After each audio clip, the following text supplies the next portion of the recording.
अमरपाटन अंतर्गत उमराही मसूरियान में अरविंद कुमार त्रिपाठी की प्रस्तुत याचिका को सुनवाई के बाद उच्च न्यायालय ने निरस्त करते हुए स्थगन को समाप्त कर दिया है। उच्च न्यायालय ने याचिका निरस्त करते हुए इस मामले में याचिकाकर्ता के पक्ष में जारी किए गए स्थगन आदेश को भी समाप्त किए जाने का आदेश दिया है। आपको बता दें कि पूर्व में रीवा कमिश्नर द्वारा इस जमीन को मध्य प्रदेश शासन की भूमि घोषित कर दिया गया था, जिसके बाद स्टेटस मेंटेन करने की बजाय इस पर बिल्डिंग का निर्माण कार्य हो गया, जिस पर हाई कोर्ट ने स्टे को निरस्त करते हुए पुनः मध्य प्रदेश शासन को बेशकीमती जमीन को कब्जा होने से बचा लिया, जबकि स्थानीय प्रशासन की निगरानी में पूरा निर्माण कार्य हुआ था। कोर्ट के आदेश के बाद भी खुलेआम स्थानीय प्रशासन की निगरानी में निर्माण कार्य चल रहा था, जिस पर एक बार फिर सारे पक्ष निरस्त करते हुए जमीन को मध्य प्रदेश शासन की भूमि में दर्ज कर दिया गया है।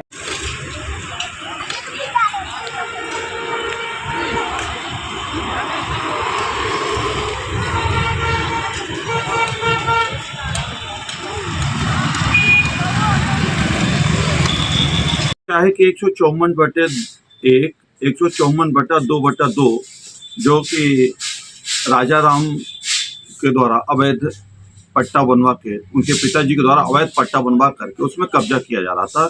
कप्पन चोटी कॉम्प्लेक्स जो सतना रोड में है, उसके बावजूद में जो अभी नया निर्माण हुआ है, ये मध्य प्रदेश शासन घोषित हो गई थी, जिसमें एसडीएम अमरपाटन ने भी मध्य प्रदेश शासन घोषित किया। अपील इन्होंने कमिश्नर रीवा के यहाँ किया था, वहाँ भी मध्य प्रदेश शासन घोषित हुआ। इसके बाद ये हाई कोर्ट में अपील किए, तो हाई कोर्ट ने पिछले वर्ष इनको ये कहकर रोक लगा दिया था कि स्टेटस मेंटेन रखा जाए जब तक सिविल में केस चले, जबकि सिविल में कोई केस इनके द्वारा दायर नहीं था, ना चल रहा था। वहाँ झूठी बात कही गई थी इनके द्वारा। स्टेटस मेंटेन रखने के बावजूद भी इन्होंने नया निर्माण कर पूरा कर लिया, जिसमें अपन ने हाई कोर्ट में आपत्ति दर्ज की। तो वहाँ से ये जमीन नंबर 154/2/1, 154/2/2 लगभग 28 इसमें जमीन, जो कि हाई कोर्ट, माननीय हाई कोर्ट द्वारा मध्य प्रदेश शासन घोषित कर दी गई है। तथा हाई कोर्ट द्वारा निर्देश किया गया है कि कहीं भी किसी भी अदालत में अगर कोई स्टे लंबित हो, वो सब निरस्त कर दिए जाते हैं। ये की प्रोसेस कब से हो रहा है? अब इसके लिए देखना ये है कि प्रशासन के संरक्षण में बिल्डिंग बनाई जा रही थी क्या? कमिश्नर रीवा के द्वारा जब ये शासकीय घोषित हुई तो यहाँ के प्रशासन ने कोई सहयोग नहीं किया। पटवारी की संलिप्तता पूर्ण रूप से यहाँ पे थी। उसने सदैव गलत प्रतिवेदन अपने उच्चाधिकारियों को दिए, जिससे इनका निर्माण कार्य निर्बाध गति से चलता रहा और निर्माण कार्य पूरा हो गया। और पटवारी हमेशा गलत देती रही और किसी भी वरिष्ठ अधिकारी ने ये जानने की कोशिश नहीं की कि वास्तव में करोड़ों की संपत्ति किसी व्यक्ति विशेष द्वारा अतिक्रमण कर अवैध कब्जा किया जा रहा है। तो क्या ये सही है कि गलत?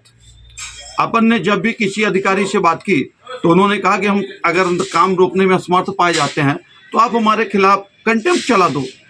तो अपन व्यथित रहे, लेकिन संयोग ऐसा था कि सामने वाला खुद ही हाई कोर्ट तक चला गया और वहाँ से उसका ये शायद दूध का दूध और पानी का पानी हो गया।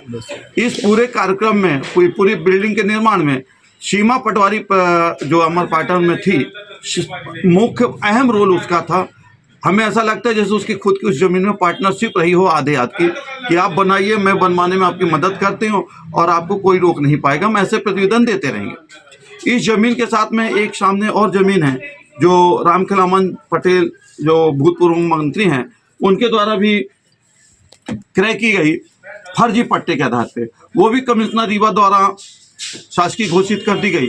लेकिन दुर्भाग्य है कि वरिष्ठ अधिकारी आज तक भी उस जमीन पर नजर नहीं डाल रहे हैं। वहाँ भी अवैध निर्माण बड़े जोर शोर से चल रहा है, जिसे प्रत्यक्ष रूप से अभी भी देखा जा सकता है। वो भी कम से कम 50 करोड़ रुपए की जमीन में अवैध कब्जा भी निर्बाध चल रहा है मंत्री और मंत्री के शागिर्दों द्वारा। और ये राजा राम का कॉम्प्लेक्स है, यह भी भूतपूर्व मंत्री के संरक्षण में पूरा निर्माण कार्य हुआ, कोई रोक नहीं पाया। न नगर पंचायत ने इसमें हस्तक्षेप किया, न तहसील कार्यालय से कोई, न पटवारी, न कानून को। और ये 50 करोड़ रुपए की जमीन में अवैध निर्माण हो रहा है और बहुत हद तक पूरा हो भी चुका है, जिसे शासन ने, हाई कोर्ट ने मध्य प्रदेश शासन घोषित किया है।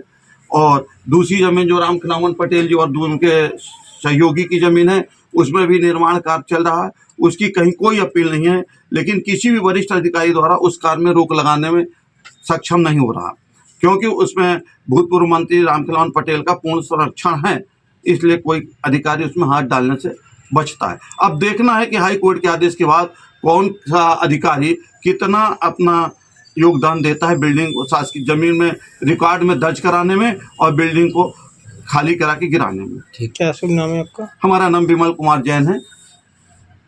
Bihan hospital and research centre आपके अच्छे स्वास्थ्य हेतु समर्पित सर्व सुविधा युक्त हॉस्पिटल। बिहान हॉस्पिटल में स्त्री रोग, कैंसर, मेडिसिन एवं कैंसर सर्जरी, यूरोलॉजी, न्यूरोलॉजी, हृदय रोग, ऑर्थोपेडिक, जनरल मेडिसिन, बाल चिकित्सा, जनरल एवं लेप्रोस्कोपी, प्लास्टिक सर्जरी संबंधित सभी बीमारियों के उपचार की सुविधा उपलब्ध है। बिहान हॉस्पिटल में emergency ambulance, pathology, pharmacy, dialysis, 2D echo, छाती की जांच, सोनोग्राफी, PFT फेफड़ों की जांच, फिजियोथेरेपी की सुविधा उपलब्ध है। विहान हॉस्पिटल में मेडिक्लेम इंश्योरेंस, कैशलेस सुविधा, आयुष्मान भारत कार्ड धारी को सुविधा उपलब्ध है। विहान हॉस्पिटल में 24 घंटे एम्बुलेंस की सेवा उपलब्ध है। हमारा पता है NH7 होटल लैंडमार्क के पहले रतहरा, रीवा। अधिक जानकारी के लिए संपर्क करें। Helpline number 9074 5146 14।